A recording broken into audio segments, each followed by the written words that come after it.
आज mother's day. कोई कहेगा क्या माँ को याद करने के लिए किसी डे की ज़रूरत है? मगर ये भी तो सच्चाई है कि किसी तिथि या तय दिन के सिवा हमें माँ की याद आती नहीं। जिंदगी की जिस पागल रफ्तार ने हमें इतना व्यस्त कर दिया है, ये दिन मनाना उसी दुनिया की देन है जिसका सहारा लेकर मैं उस खोखली दुनिया को माँ की यादों से सजा रहा हूँ। बहुत दूर आ चुका हूँ मैं अपनी माँ से, अपने वतन से।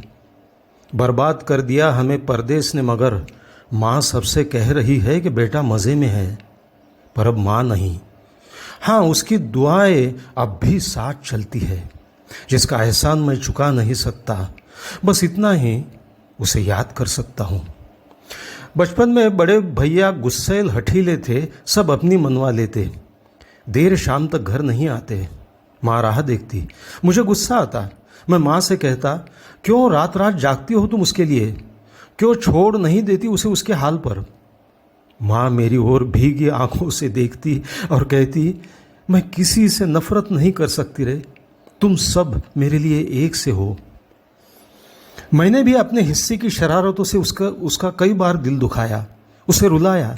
आज एहसास होता है, इस तरह मेरे गुनाहों को वो धो देती है। माँ बहुत गुस्से में होती है तो रो देती है।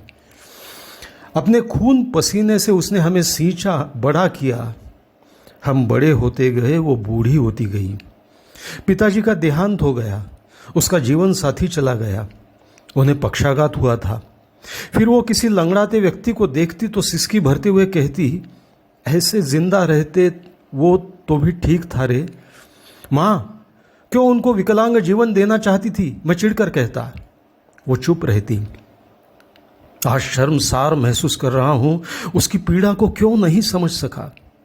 अपने कामों में व्यस्त दूर देश मैं उसे कम ही बार मिलने लगा। जब भी मिलता कहती, एक बार तेरे पास आना है रे। मैं एक कश्मकश में चलो कहता। वो मेरी व्यस्तता भाप कर बात टालती। वो दिन कभी नहीं आया।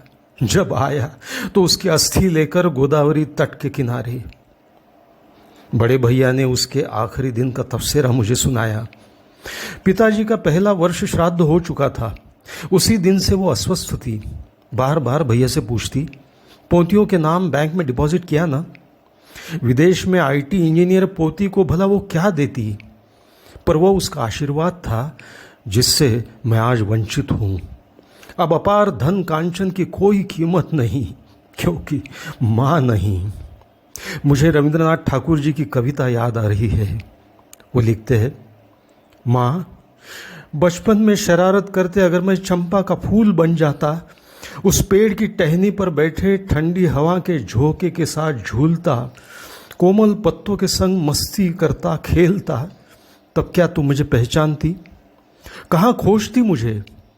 तुम पुकारती, मेरे लाल कहाँ हो? तब मैं मन ही मन मुस्कुराता और चुप रहता। तुम खोजती रहती। माँ आज तुम खो गई हो, चंपा के किसी पेड़ का सुंदर फूल बन गई हो शायद, और मैं खोज रहा हूँ तुम्हें, पुकार रहा हूँ, माँ तुम कहाँ हो? कहाँ हो माँ? और तुम मन ही मन मुस्कुराकर चुप हो। सीप के मोती जैसा रंग था माँ का। कभी कहा नहीं मैंने उसको कि माँ तुम कितनी सुंदर दिखती हो। कभी जताया नहीं क्या थी तुम मेरे लिए। जिंदगी की पहली धड़कन मैंने तुम्हारे भीतर ली। तुम्हारी हर धड़कन फिर मेरे लिए थी। माँ आज एक बार आती तुम तो सुनता तुम्हारे सीने पर सर रखकर। एक बार माँ बनता, तुम्हें दूध से धुलाता, गुनगुने पानी से नहलाता, तुम्हारे बाल संवरता, तुम्हारा मस्तक अपनी गोद में लेकर तुम्हारे गोरे गालों पर मेरी नज़र से बचाने के लिए काजल का टीका लगाता, तुम्हारे लिए लोरी गाता, और एक दिन के लिए तुम्हारे असीम ममता भरे मातृत्व का अनुभव करता। माँ एक बार आओ।